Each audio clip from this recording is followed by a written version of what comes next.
to Disney Odd Pod. I'm Kat. I'm Dee. And this week, it's a classic fantasy tale with a really horny king.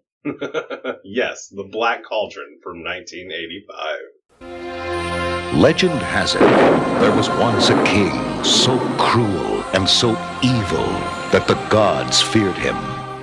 Since no prison could hold him, he was trapped forever in the form of a great black cauldron. The Horned King, that black-hearted devil.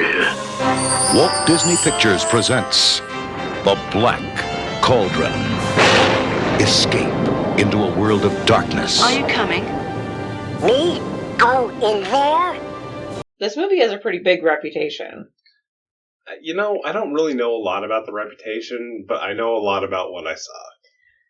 Well, I mean, this movie is notoriously said it's the worst animated movie that Disney ever made. It's the absolute low point of Disney's. The world! I mean, I can see that. I mean, clearly, off the bat, it's pretty obvious that this movie is pretty weak. For an animated movie. It is. My thing, especially reading that it's based off of a book series that's 5 books long. So that actually makes a ton of sense as to the problems with this movie. Because there were things about this movie that I actually liked. Oh, it could have been great as 2 movies. Maybe even 3. Maybe. Because who knows how much they actually cut out. Like, I kind of want to read the book series now to know what they cut out. Okay, so we're in total agreement with this then, that this movie was extremely short. Extremely short. 1 hour and 22 minutes. And it ran through a mountain of material at light speed, and it was just kind of like, wait, what's happening? What? There's nothing breathes. There's no building. Yeah. That's nice. literally what I wrote. No room to breathe. Yeah. Nothing. It's just frustrating because there's no relationship building. There's no world building. It's just pow, pow, pow, pow, pow, pow, pow. And I don't know when certain things came out, but it feels like certain other fantasy things took pieces from this story and put it in their stuff. Like Game of Thrones. Yeah, like Game of Thrones, Legend of Zelda, Yeah. like... Well, all of those things came after this, so... Yeah, but then there were also things about Lord of the Rings that were kind of like... It was really strange. It really was. It kind of was almost this took just like a ton of unrelated fantasy elements and threw them into a cauldron and stirred. Right. But that's kind of the funny thing about it, though, is it has good bones. Yeah. It could have been such a good movie. But Yeah. they just screwed it up. Correct, sir. Well, and I was reading, apparently they acquired the rights and they're going to give it another shot. Well, they shouldn't. It should be live action or Pixar. Because I can tell you that they could get a lot of mileage out of one character in particular. Oh god, which one? Do I even need to say it? With the dumb dog bear thing? Yeah. Gollum, Peter Jackson's Gollum is a total ripoff of this thing. So remember the stupid chicken in Coco? Mm-hmm. This dog. It was a dog. Oh, The chicken is Moana. Oh, right. So this is the genesis of the stupid character, is this goddamn movie. You should be ashamed of yourself. Oh, poor miserable Gurgi deserves fierce smackings and whackings on his poor tender head. This is where the stupid, annoying Jar Jar Binks character came from. And I'm saying that if you watch the Lord of the Rings movies, the Gollum character is this character. Oh, sure. To the end of the series where he jumps in the fiery pit, I'm like, oh, so you totally ripped that off. And yes, Lord of the Rings books came before this, but... Well, wait. Did they come before the Prydain's books or whatever it's called? I don't know. Yeah, we'd have to look that up. They both came out in the 60s, I think. Oh. So, actually, that's going to really bother me. Sorry. Let's look that up. Okay, 1964, and then Lord of... There was no Gollum in Hobbit, right? No. Well, isn't that what Bilbo turned into? Yeah, but The Hobbit was the first book, so as long as there was not a character called Gollum. So, originally published 1954. So technically Lord of the Rings came first. But the way that What's-His-Face portrayed Gollum in the movies, the voice is the same. He copied the voice. It was a ripoff. And and so like whatever. It's really strange. I don't know. It's odd. So the Prydain thing, okay, so in my opinion, one of the biggest weaknesses of this movie is the awful names for everyone and everything. Oh, you mean like Princess Eleonwy? I'm Princess Eilonwy. Eilonwy? Yeah, it's unpronounceable. It's unspellable. It makes no sense. It's like she could have even been a good princess, but you can't say her name, so who cares? And then you go from something like that to the villain, which is like the Horned King. That's his name. King, yeah. And his sidekick Creeper, which would be like calling what's the lady from Sleeping Beauty? Aurora. It'd be like calling Aurora the Horned Queen. Wait, oh no, you mean Maleficent? Oh, Maleficent, yeah, the Horned Queen, yeah. I mean... Yeah, I didn't mean Sleeping Beauty, I meant... The dragons just sort of look like Maleficent, but whatever, we're just going to ignore that. A lot like Maleficent. Okay, well, let me read the synopsis before we go too much further. Before we get into how derivative this movie. I don't know, I still think other fantasy things stole stuff from this movie. But, sure. Well, not the movie, but maybe the books. This is 1985 when this movie came out. Oh, no, but there's a fun fact that supports that. Okay. The Black Cauldron, 1985. Coming of age, fantasy, animation, action adventure. Fantasy, magic, and fun are all brewed together in this legendary adventure. Whoever releases the mysterious Black Cauldron's power will be invincible. The fearsome Horned King will do anything to possess it. But he is challenged by the most unlikely adversary, a young assistant pig keeper named Taryn, who dreams of doing heroic deeds. With a motley team including the brave Princess Eilonwy, a minstrel named Fluter Flam, and Henwin, a remarkable pig who can predict the future. Taryn embarks on a quest to stop the Black Cauldron's evil once and for all. Will he have the courage to succeed? There was not enough Henwin in this movie, by the way. Henwin was a great character. The pig? Yeah. I mean... It was almost basic. It was basically a dog, but it was a pig. Yeah. And now you want a pet pig. Not really, but it makes you almost wish you wanted a pet pig, but then you eat bacon and pork shoulder, and you're like, no, I don't want a pet pig. Oh my god! But it could, never mind.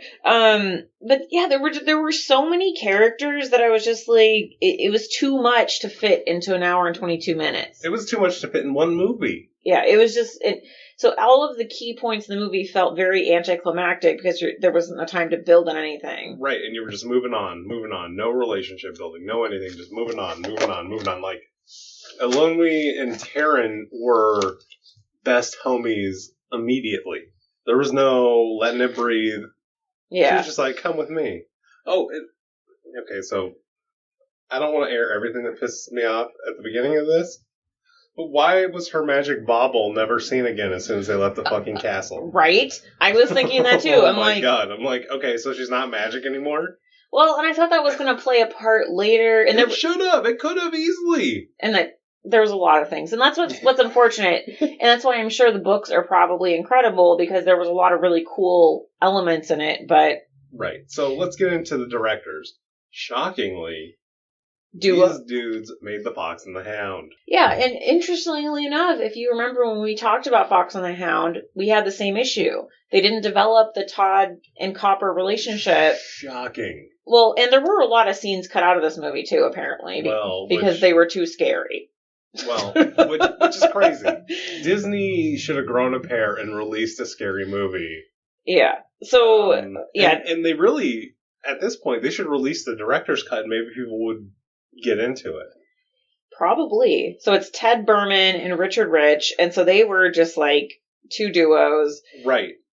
Dick Black, he was really into the Swan Princess later. Oh, I didn't see Dick Black. I just saw Richard Black. Oh, okay. Oh, yeah. But The Swan Princess is actually one of the better non-Disney animated movies. And he made like 80 Swan Princess-related things. The only good one is the first one. But the Ted Berman guy wrote Bedknobs and Broomsticks. And The Rescuers and Winnie the Pooh. Right, so this guy, I mean, you can see maybe some of the pedigree, but just nobody could direct anything and nobody could make a story work in this movie. No. Because they didn't do it with Fox and the Hound, they didn't do it with this. This was worse. Yeah, because they were just trying to shove 5 books into an hour and 22 minutes, which is just... I gotta read those books now, I gotta do it. Which is like... I mean, it's almost as bad as the end of Game of Thrones, where they just tried to shove one book into 2 episodes, but... You mean a book that's not written yet? Yeah.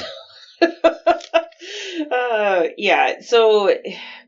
Basically, it seems like in the old days, they just were like, oh, you directed the last one, you'll direct the next one, even if you're not qualified. Well, that worked for some of the live-action movies that we've seen that we love. Yeah, I guess, and it worked with some of the older animated movies, but not... Right. This was just a string of bad movies. This was just a dark period for Disney, and I mean, it's clear. Everybody knows it. Yeah. And really, to me, the dark period extends to Oliver and Company, because that movie is not very good either. Well, but that's an improvement from this. Yeah, maybe. It has songs. So. Yeah, that's true. And it has actors. Yeah. This movie has no actors, so let's move into that. Grant Bardsley, our Terran. He's just a bit actor that nobody cares about. Susan Sheridan. Say your name. Susan Sheridan? No. Elanwi. Nothing. Bit actor. Yeah. I did actually... The brief scene that was the fairy scene, the Arthur Mallet, I recognized his voice. And oh, yeah. Look! I didn't lose my marbles after all! And it was because I used to watch Hook a lot when I was a kid, and he was Toodles, and I was like, oh, and that's a small part in that movie, but I remember his voice. But he was also in Halloween, and he's in Mary Poppins. Oh, yeah, he is in Mary Poppins, that's true, yeah, he is. And then also... The guy who voiced Creeper, Phil Fondadero, I recognized him too, but it's because I watched Secret of NIMH, which is another non-Disney animated movie that is amazing. Well, so here's one of my fun facts. He voiced Gurgi and Dolly. And the Creeper guy? Oh, whoops. No, I screwed that up. Sorry, everybody. No, it's okay. Who voiced Gurgi and Dolly? I didn't write the guy's name down, but Gurgi and Dolly were voiced by the same character. That makes sense. Wait, who was Dolly? The angry fairy who took them to... that actually kind of makes sense. Okay. And Gurgi, I just... Like, what is Gurgi? Is he a dog? Is he like a bear? Like, what is he? Man, bear, pig? I don't know. I was not really a fan of Gurgi for the same reasons I'm not a fan of Gollum from Lord of the Rings. I can't stand that fucking voice. Right. So, I mean, and then Dalbin, which might have been the most famous dude, was in Dune and Kroll. Great 80s movies that Kaz hasn't seen and she would love. And then Nigel Hawthorne, who played Flem, who might be the most Flem-esque, boring, milquetoast character in any movie of all time. That guy was in Demolition Man, which I just think is cool. Oh my god. And then did you... I didn't write them down, but did you write down the 3 witches? Like, who they were? No. Okay, because they were some of my more favorite parts of the movie. I mean, who cares who they were, really? Yeah, no, it doesn't really matter. And it's probably actually better that way, I think, that you don't have as many super famous people voicing all these... No, I actually think that's weak, is that there was no... Because I thought the acting in this was kind of weak. And you know what? The horny witch was probably a good somebody famous. Because she was amazing. She was so good. I loved it. There were just never mind. So do you have any fun facts? I do. Well, I mean, I already said there were parts that were cut out because we each said one, but I have one more too. I have one more also. Okay, you go. Oh, you want me to go? Oh, I'll do it. So this movie did so poorly that they didn't put it out on home VHS until 1998. I think I had heard that before. 13 years after the movie came out. Which is the opposite strategy of now. Now, if a movie bombs, they put it out immediately so they can try and get some money out of it. Yeah. This movie was so bad they waited 13 years to. They were just ashamed. There. They were ashamed of it. They should have been. However, I mean, that was here, but apparently it was super popular in Japan. And there is a, quote, urban legend, even though I think it's fucking true, that it was so popular in Japan that the guy who created Legend of Zelda took elements from this and put it into his story. I totally believe it. The freaking little bauble, that's the fairy thing. Yeah, no, I get it, because Legend of Zelda kicks ass, and I'm not gonna lie, this movie doesn't kick ass, but a lot of parts of it do. Right, and so I thought that was interesting, like, oh, give it to Japan to be like, no, this is awesome. We don't care that it moves at 1,000,000 miles a minute, it's just like our cartoons. Yeah, but their cartoons breathe. Yeah. All of their cartoons breathe. Well, not all of them, but most of them. Yeah, but it's just kind of, it makes me just feel kind of just unfortunate, because... Yeah, so let's get through this. It's going to be fast because this movie moves fast. So we start in the mystic land of... How do you say that? Prydain? Prydain? Prydain, is that right? I'm sorry. If you guys are fans of the book series and we're saying it wrong... Right, or we just watched the movie and we're saying it wrong because we just kind of... It was really quick. They don't say it a lot. No, they just said it like at the beginning and then once, I think, in the fairy part, and that was it. Right, and I more read it than heard it, so... I think it's Prydain, though. Prydain. Yeah, you're probably right. And so the evil king from back in the day, he's trapped in the Black Cauldron, and then we meet Dalbin. Yeah, and he's saying how something bad's about to happen, and it's not really... And that's the thing, is like, you're like, so is he a wizard, or like, you don't... Yeah, he did have a Merlin-esque quality to him, but you just had no idea. And then there's this hyperactive little kid who wants to fight. But he has the most effeminate voice. Oh, totally. And it's not a good pairing. And so it kind of was weird because we just watched Sword in the Stone not that long ago, and then we watched this, and I'm like, oh, this is kind of similar, but not. It was way too similar to Sword in the Stone. I will not lie. It was weird. And it didn't need to be. They could have done a better job of making a few decisions that made it not like that. Dalbin maybe didn't need a beard, or if he did have one, it should have been a short one. Or he could have had, like, dark hair. Dark hair would have been nice. Or, maybe when they're panning into the little cottage, don't show a little squirrel who looks just like the female squirrel from Sword in the Stone. Right, or he could have maybe not worn a wizard's outfit and just worn a normal outfit of some country person. I didn't notice him wearing a wizard's outfit. I thought he was wearing, like, tights and, like, a... It looked roby. They looked like robes. Oh, maybe it was. Yeah. Yeah, so he's, you gotta go take care of this pig, and it's funny because... I don't know if they meant to do this, but Taran grabs the lid of the pot and he's like, oh, it's hot. And then the dude just grabs it like, oh, no problem, it's ready. And so maybe that was to show that Taran's kind of a little bit. I don't know. I think it was a mistake. But basically he has to take the food out to this pig and they don't really leave much to mystery. The guy's like, oh, he doesn't know how magical the pig is or something. Yeah, we'll see. He'll understand later. Yeah. And so they're outside and... I don't know why I wrote this dude sucks, but I did. I don't remember what happened when he was outside. Oh, he was like dreaming about fighting with the pig and that he was going to be a great warrior. Oh, that's right. And then he starts giving the pig a bath, and then the pig freaks the fuck out. Oh, yeah. And starts squealing, and the dude's like, oh no, bring him inside. Oh, it's suddenly, this is a psychic pig kid, watch this. Watch the psychic thing in the bowl. Pig LSD visions. He's like, this is your first time watching TV. Shut up and watch. Yeah, and then he's like, oh, the Horned King, the Paladin, what is his name?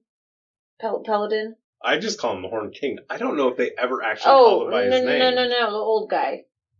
The nice guy. Dalbin. He's like, oh, the Horned King knows that the pig's here now. And I'm like, how does he know, though? Because you made the pig show a vision, so why did you make the pig show a vision? I am sure that there's an actual explanation. Yeah, I don't know. We just don't get it. No, and so he's like wrapping up food and tells the kid, Taryn, oh, you need to take the pig to this house in this edge of the forest or something. But then the kid leaves, doesn't take the food with him that the guy just wrapped up. Oh, I didn't notice that. Or he does. He's supposed to go to the hidden cottage at the edge of the forbidden forest. Yeah, I don't know. He does, but it's like in his little outfit or something. And then we cut to the Horned King, and he's just like coming all over himself, excited for dead soldiers. Yeah, I was like, the Horned King, ooh, scary. Yeah. He's just like, oh. And well, he wants to be a god. Well, and that's the thing is there's no like explanation of, okay, why do you want to be a god? Like we don't even really see him at this point. We just kind of see the outlines of him. And he's a ripoff of Skeletor, which is whack. Oh yeah, he is. Yeah. And I think it's more just an animation choice of why he's a ripoff. No, it is whack. But basically, like, it's the old way they used to tell these stories where he's just bad to be bad. Like, he just wants to be bad, no explanation up to why. No explanation, yeah, it's true.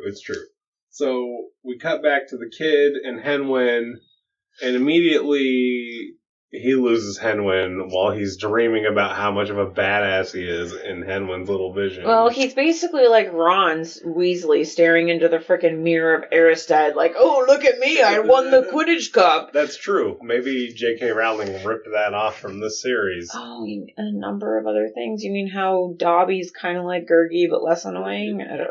Well, actually, just saying. I got serious. Okay, so we meet. Maybe Gurgi is not so annoying in the books. You never know. I don't know, but so the next scene we meet Gurgi, and he's just, oh, that's not right. And he's like a thief and kind of a huckster, little weird animal that we don't know what it is. Join me. Perhaps you may be able to help solve a mystery. He's like a weird, dog bear thing, and I just the whole time was like, let's just say he's a man bear pig. Man bear pig. Yeah. And I just got serious. And also he reminds me of I'll just go ahead and say this. I had immediate Jar Jar Binks vibes with him. Well, do you remember on the movie Labyrinth, that little thing that's leading her through the maze? Yeah, he's exactly, is it Wart or is it? I don't remember, but that's gonna drive me insane. I have to. Okay, but do you know what I'm talking about in the Labyrinth, the little thing that's... Yeah, that's why I'm telling you, it's going to drive me insane if I don't know the name of that thing. I know. I mean, I can see him.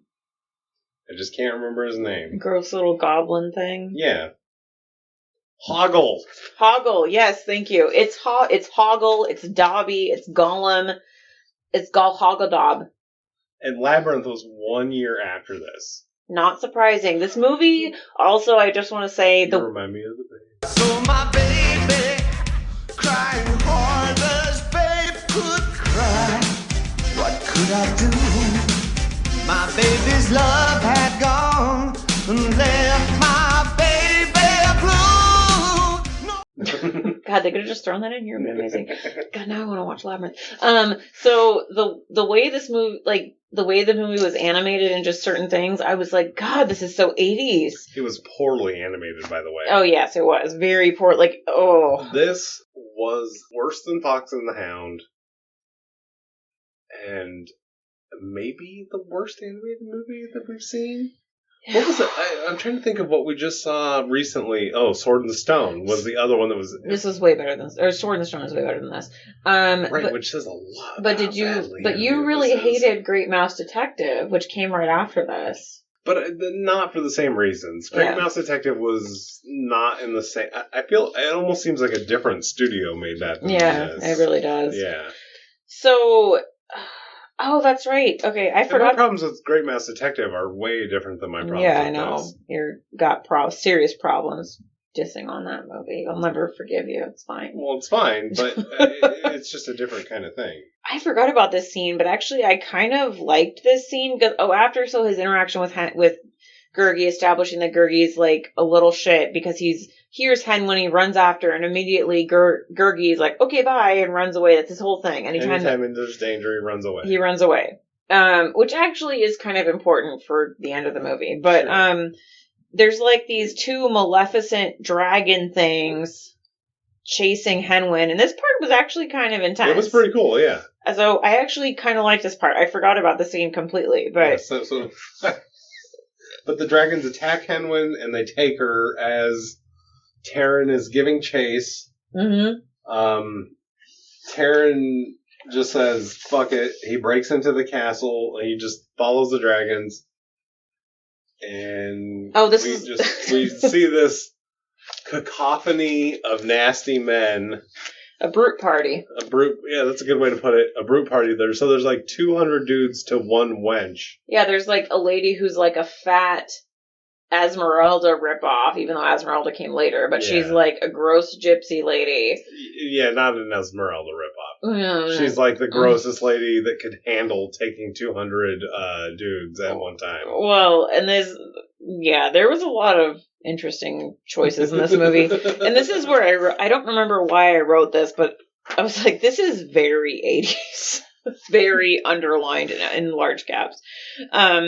The Horned King appears, and the Creeper, he doesn't even speak. Creeper does all the speaking for him at this point.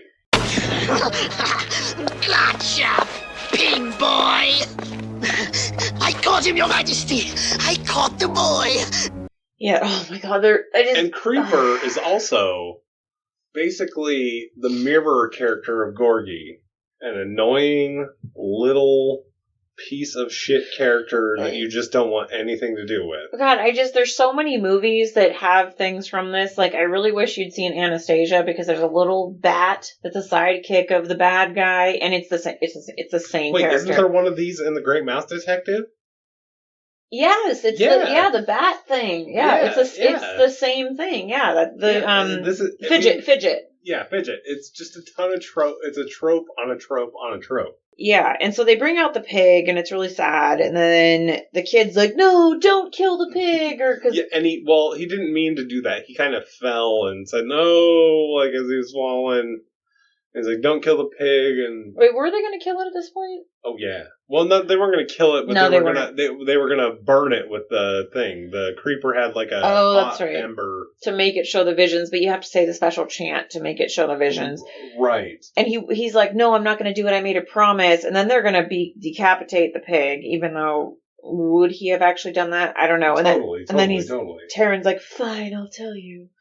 And so he does the thing. The pig shows them the cauldron. And then he's able to... Well, the king gets like overly excited about show me where it is, show me where it is. And he doesn't actually find out. And everybody, Creeper and the king and the boy all kind of get too close. They kind of trip over the bowl. And we have like the most ludicrous escape scene. There's no way he would have escaped. Where the kid basically picks the pig up like a football. Yeah. And runs out with all kinds of shenanigans going on behind him. And I just want to say, he's able to pick this pig up and run no problem. And then when they're out and they have to jump into the moat, he couldn't throw the pig over the thing. He couldn't lift the pig up. And I'm like, you just carried it and ran past all these burly dudes, like Viking dudes. Like, what? And so the pig gets away and goes down the moat, but he gets captured. And the king is like, just throw him in the dungeon. And I'm like, okay. And we cut to Taryn basically being a showboat and a failure in the dungeon. So this is almost like where the first movie could have ended. And I'm sure there's more stuff they cut out. That's why I need to read these books. I need to know what they cut out. I'm just saying, timing-wise and kind of story-wise, it makes sense to me that the first book could have ended in this failure. Probably did. Or just a few minutes after this. It probably did. Yeah, probably did. And then immediately, this hot chick just pops out of the floor and's like, "Hey, I thought I heard somebody in here." And she just sounds like she sounds like the freaking chick from $1 Million Oddball. What is it called? Unidentified Flying Oddball. Yeah, she does. Like, just so daffy and just... And so this lady was really old. She was like almost 40. Immediately, I hated this character, by the way. I didn't think she was that bad. No, I hated her. She brought nothing. But that's what I was going to say. I don't think she was that bad, but I think that whatever happened with shortening this thing, they screwed her up.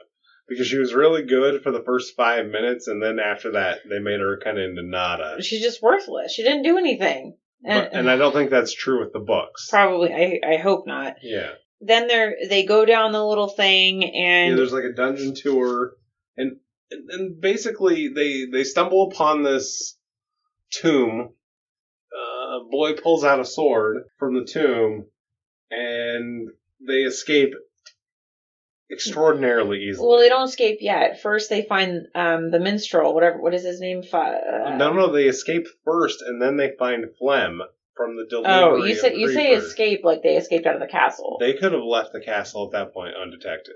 Yeah, but they didn't. Right, they went back for Flem. But they heard him calling for help. Right, and they can see him being tied up, and he's supposed to be kind of a comedic old silly man. Bard, yeah. So they untie only one of his hands, and I'm like, what the fuck? Because people are coming. Yeah, and so they leave, and he's like, ugh! And so then he gets away, and then all of a sudden we realize this is a magic sword, apparently. Well, because he swings it at the dude's axe who's trying to kill him, and it blows up the axe, and the guy runs away. So they're escaping, and she's like, Taryn, over here. And I'm like, when did he tell you his name? But whatever. Okay. Right. Once again, millions of things cut out of this movie. And so it's a wacky escape scene, but they do escape. Yeah, they escape easily because he has the sword. Yeah. And then we meet Vladimir Flom for real. And there's this scene, which is one of the better scenes, with Iolone and Taryn arguing about how the sword really saved them. I wasn't afraid. Ouch! Not afraid? We were running for our lives. Well, I got us out of the castle, didn't I? Phew! I'd say it was the sword's magic. But it takes a great warrior to handle a sword like this. But still, it is a magic sword. Ha! What does a girl know about swords anyway? Girl? Oh, well, before that, though, really quick, there's a little scene where Creeper has to go tell the Horned King that he let them go. And this is it was confusing because the Horned King's like, good, he'll lead us right to the pig. Oh, I have that after this. Oh, I have it before. Cause it's no, it's not. It's not. It is. Cause it's not. I'm telling you. Well, because I literally had to turn the page to write about something. Oh, no, sorry. You're right. Yeah, right. I know. Sorry. I know. No. My notes are a little confusing at this point because there was a lot happening that I didn't really need to talk about. I only know that it's true because I had to turn the page to go to the next one. But it's important because I just don't understand when he says, oh, he'll lead us to the pig. And I'm like, then why didn't you just let him go in the first place? Because he's not smart. He's pretty dumb. Like Skeletor. Yeah, very much like Skeletor. But then we get to the little scuffle between the two, right? Yeah, they have a dust up, and of course, Iolone goes and cries. What do girls know about swords anyway? And Taryn has to go and apologize, and Iolone also apologizes, and it's like, oh, and then all of a sudden we have Gurgi raping Flem. Like, right off the bat. Like, Gurgi's crawling in his clothes, jiggling his thing, playing his little harp. Well, he always wants munchins. And, munchies and crunchies. Munchies and crunchies, yeah, which... Like, can you imagine this character nowadays if they re-put it out? This thing would be the most popular character of all time. I don't want to think about that ever. Yeah, but you know it's true with those blue eyes and the little weird thing. This Disney... If you're listening, once again, if you redo this, Gurgi will be the most popular character of all time. Or he'll be the most hated. No, I'm sorry. People are too dumb now. Yeah. Gurgi will be the most popular character if they make 3 movies. Yeah, probably. Which apparently they're doing, but whatever. And, so yeah. Oh, and the princess thinks Gurgi is just... adorable, which once again, Disney, if you're listening. And so they're going because Gurgi is taking them somewhere, and they're following the piggy tracks. Right, but so there's a scene here, and once we watch Snow White, we'll have to kind of remember this because when they're walking across that log, there's do you remember they're walking somewhere, but they walk across this log, mm-hmm. and that it looks like a reused cut from Snow White, where the dwarves are walking across this log. Do you think they really could have done that from 1930 to 1985? Yes. I'm telling you, like, it looked... They might have done it to, like, an homage. It looked like the same freaking thing, and people who have seen Snow White and seen this, you'll know what I'm talking about. Entirely possible. But then they encounter this pond. Gurgi does a little dance across the rocks, and he activates this magic whirlpool, and everybody falls into the whirlpool, and they go into this fairyland that is completely cool, but 100% unexplained as to what the fuck they're doing there and what it is. Okay, so this is the point in the movie where I was thinking, oh, there's just way too much going on in this world for them to put into one movie. Because all of a sudden you're meeting new characters with no explanation. And they're like, do you know where the cauldron is? And then the king is like, oh, I think it's here, but I wouldn't tell you, but you just did. Oh, but I'll get my little handyman to tell you. But Dolly will tell you. Dolly, where is the cauldron? Where did we last see the cauldron? Oh, it's in Morva. And Dolly is like a crotchety old fix-it fairy person. Well, not even fix-it, but he's just like a know-it-all. He just knows what's going on. Yeah. So Taryn is, we could get the cauldron and destroy it. And I thought they were going to use the sword to destroy it. I thought that was going to be how that was. Okay, so this is one of the weaker points of the movie. What? That he never ends up with the sword. And it doesn't make sense. Oh. It's just because that would have made sense to me is, oh, you use the sword to destroy the cauldron, right. But whatever.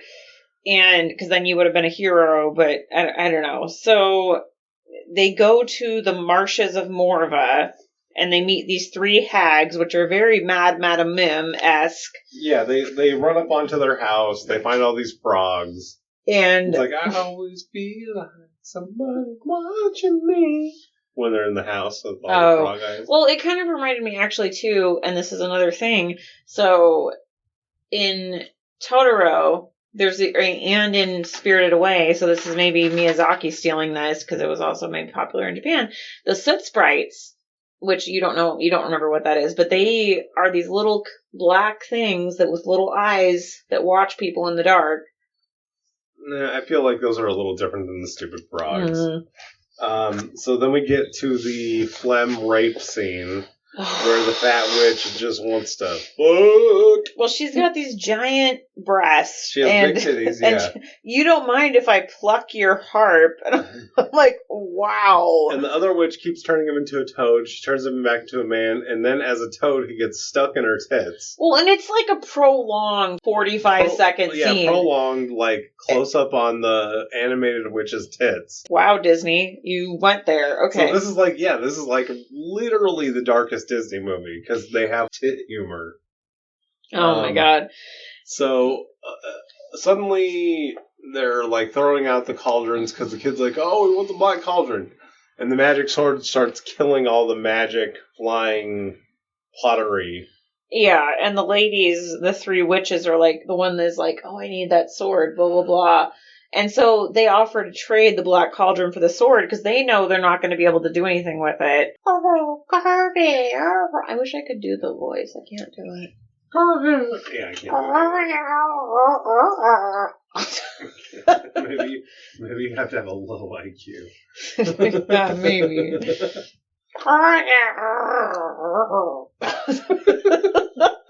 So we come into the kid getting a terrible deal of trading the sword, the magic sword, where Aoloni is like, do not do it. Yeah. They should have traded Phlegm to the fat lady for the cauldron, because she would have done it.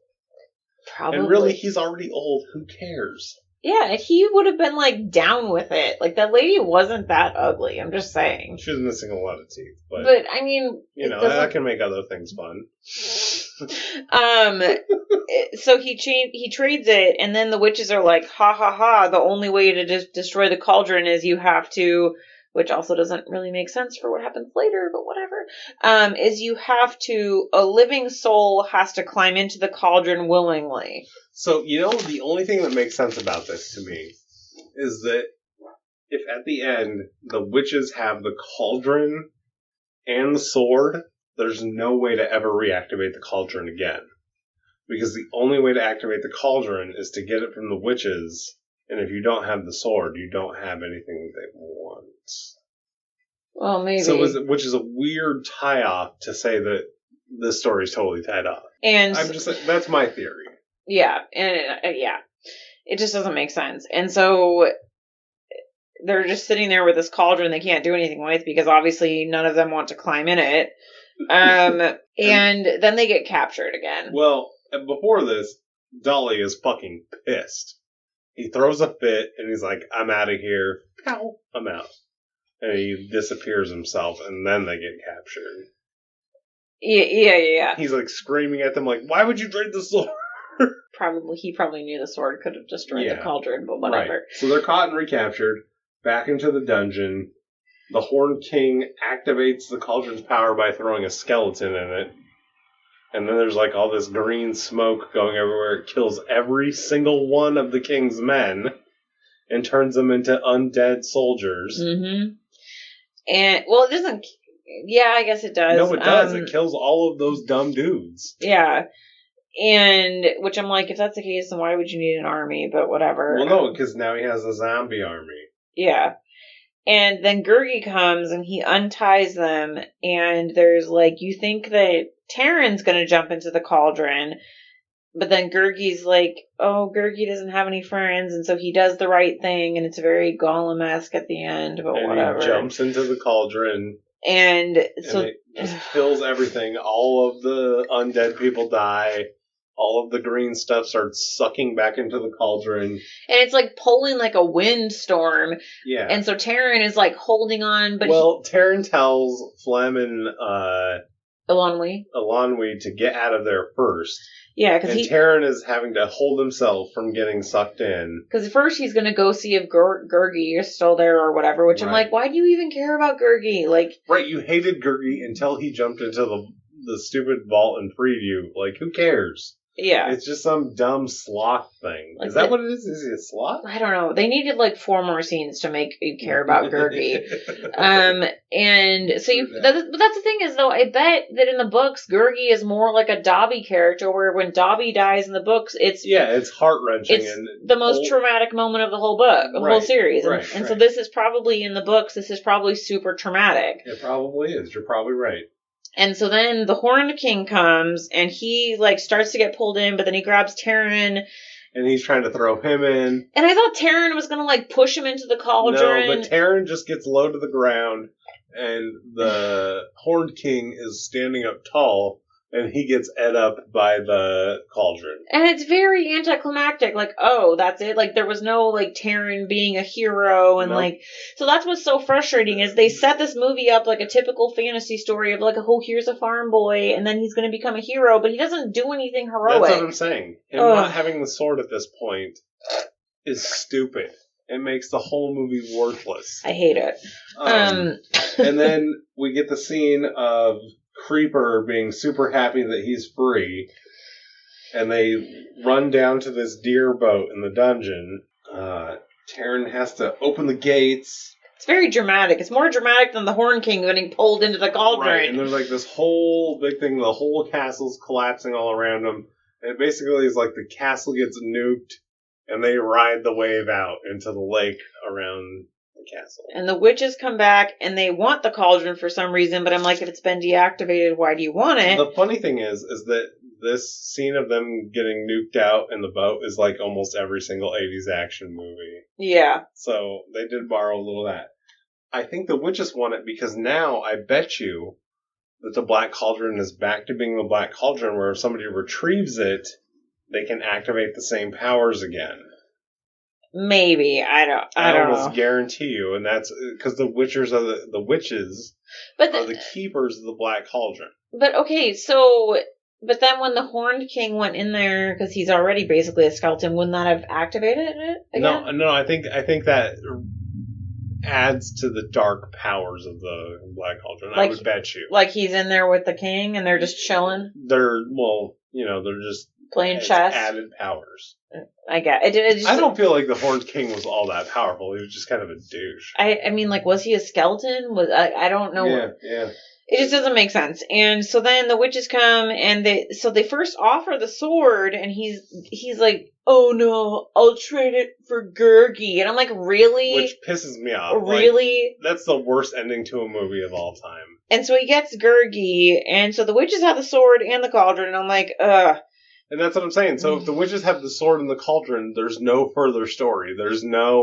They hold everything, and the Black Cauldron can never be used again if they have both.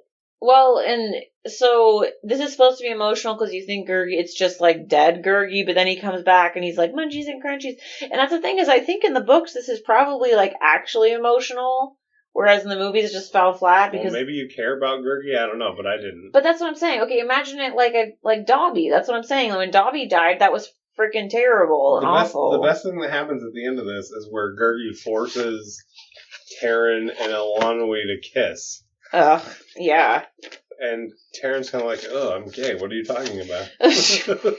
So then they just all hold hands and go off, and we see that, what's his name? The old dude, the wizard dude, the Wormland dude, what's his name? Dabney? Dillhole Dabney. He's there with the pig watching them all go. He's like, oh, you did good, didn't you? And like the pig had no relevance after like the midpoint. I don't know. Just this movie was so... That was annoying that there was no... One of the best characters they had, as soon as we got a third into the movie, was completely gone. There was no more Henwin. I don't know. I was annoyed by this. I was annoyed because it could have been so much better. I just know that there was like 10 million things they cut out of the books that would make it make sense, and that's frustrating. Right. Absolutely. So what was your favorite part? Come here, love. Can anyone here perform marriages? Marriages? I'm gonna have to go with him being the sword hero when he has the sword in the castle and he's kicking ass. That part is fun. And yeah. An escape. That's actually like good action or good fantasy. Yeah. It makes sense. So originally I put the when they first meet the three witches and there's like the cleavage humor, that was funny. That is very good. That's a good runner. But actually I'm gonna go with when the little scene where Henwin is running from the dragons and the dragons capture Henwin. That's pretty good scene. I did like that part. Yeah, that's pretty good too. So there's no music. Nope. Notably, this is the first animated movie with zero music. Yeah, it's a good point. Maybe the only one? Because the next movie is full of music. Wait, did Great Mouse Detective have any music? I feel like it didn't. Let me be good to you. Okay, yeah, there you go. And the Ratigan. Oh, yeah. Ratigan. Ratigan, yeah. That's a great song. And it had a rockin' theme music. Bum, bum, bum, bum, bum, bum, bum, bum, bum, dun, dun, Good point. Good yeah. point. Good point. No. So the animation was so bad. It was piss poor. One of the worst I think probably the worst. So remember when they were first going up the castle and they had the fire coming out of the... So this movie is actually the first where they tried to use CG, like computer stuff. Oh, are you kidding? Yeah, and so I think that's why it was so bad, because they put it in and there were certain things where you're like, oh, that's not animated, but then they had the classic animation and it just was bad. Like, the animation was so bad, and it was really bad. It looked like it was like a bunch of Disney interns made this movie, and they were like, sure, put that out. Like, but I feel like if interns would have done this, it would have been better. I don't know. The animation was really bad. So what was your biggest surprise or disappointment? I am surprised that I have seen this movie before. Really? As an adult, like 8 years ago, when I was going through this phase of renting Disney movies from the library. Well, there you go. But I remembered there was a pig, and I remembered the princess, but I didn't remember anything else. I remembered nothing else about this, like anything that happened or anything. So, and I am surprised that there were elements I'm surprised that I really didn't like the movie, but there were so many things about pieces of the movie that I liked. Mm-hmm. It's just a very, like you said, frustrating movie watching experience because you could be so much better. What the fuck? Right. So for me, my biggest disappointment, it'll obviously be, is that it's frustratingly fast. It could have been a great movie, but it just moves super fast. There's no time to let anything marinate or build. It's just boom, boom, boom, boom, boom, boom, boom, boom, boom. Yeah, and this is one that actually they need to remake this. Yeah, so the thing I put is if I remade this movie, it would be 2 movies. Or 3. Well, right, but I only put 2. And whatever else in the books they left out to put in to make it make sense. Because I'm sure there's a ton of other cool stuff they left out of the books or left out of the movies that would have made this better. And now I'm pretty sure that the first movie would end when they escaped the first time, and then the second movie would be the rest of the book, or however you want to do it. But that would be the minimum, is having those 2 movies. Yeah, so an expanded story. I mean, we're pretty much in agreement on this, I think. Yeah. Do you have any final thoughts? I would recommend not watching this movie. I don't really see why. Just so you can understand what is... I guess it's just one of those things that's like a... what's the expression I'm looking for where it's in the... it's like in the zeitgeist of like Disney that you like... So if you're really into that, go ahead. You need to watch it because everyone says this is the worst animated movie, and so I feel like to understand why people say that, you need to watch this movie. No, see, I still don't think you need to. I disagree. I think that if you're a Disney fan, to have a full understanding of Disney's journey of animation, you need to watch this movie. Because this is... To think about this movie, and then 3 movies later they made Little Mermaid, or 4 movies later they made Booty and the Beast. Just think about that for animated movies later. Yeah. That's kind of insane. And 5 movies it was Aladdin, and 6 it was Lion King. I don't... Stop it. So this movie had a budget of $44 million, which is insane. Especially for 1985. How much of that went up their nose? And, oh my god. Well, this is not Alice in Wonderland, but who cares? It has cumulatively only made $21 million. Yeah, this is a phenomenal failure. It's bad. It's as bad as you can do. So, I mean, I get it. Why people say this was the worst animated movie. I get it. But also, it could have been better. So I have mixed feelings, but... Yeah, I do too. Yeah. So what's your rating? I did have a hard time rating this. So did I. Cool. But I went with 47%. Because it's not a good movie. It's bad. It's really... The animation is... I think if the animation would have been better, I could have possibly bumped it up because there are good things about this movie, but the animation was so bad. The story was poorly paced. The characters... could have been good, but they weren't developed. It's a bad movie. It's not a good movie. What a rating. But no, so if I didn't think that this movie could have been better, I would have given it a 20%, but I think it could have been better, so I gave it a 47%. Why, what did you give it? 45%. Oh, really? Oh my god. Yeah, all the same reasons. It was lame. It just could have been so much better. You're a jerk. You're like, oh, why would you give it that rating? I was just messing with you. I know. Yeah, it was rugged, really rugged. Rotten Tomatoes. Oh yeah, did we not do the Rotten Tomatoes score last time? No, we did. Of course we did. Oh, I don't. Okay. So I feel like the Rotten Tomatoes score, because everyone says this is so bad, it's going to be 20%. So no, it's in line-ish with us. It's 53%. Which I think is totally fair. That's the critics' score, right? Yeah. I didn't get a people score because a little peek back behind the curtain. While we're recording this, the Rotten Tomatoes site does not work and will not let me pull up the Black Cauldron. I got the Rotten Tomatoes score from Wikipedia.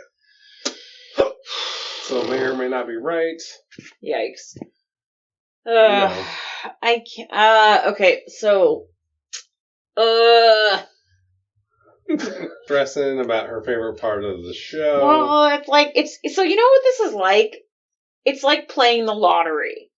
Oh, it's totally the lottery because we're randomly drawing a number. Because I'm like, this could be so good, but it could also be... Oh, no. Okay, so it's number 210.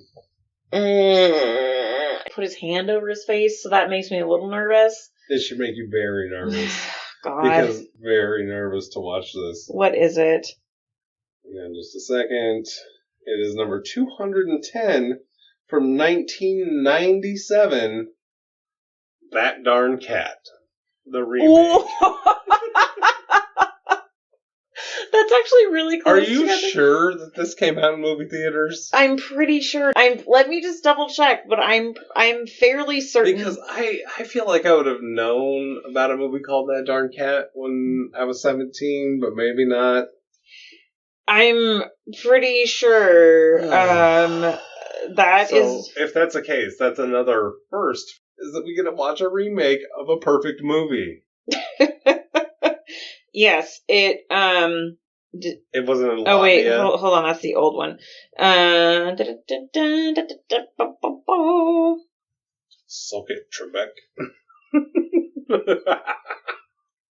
So, international release. It was released in Australia and New Zealand, August 28th, 1997. But then it says, box office, the film earned blank amount opening weekend, and it grossed this amount domestically.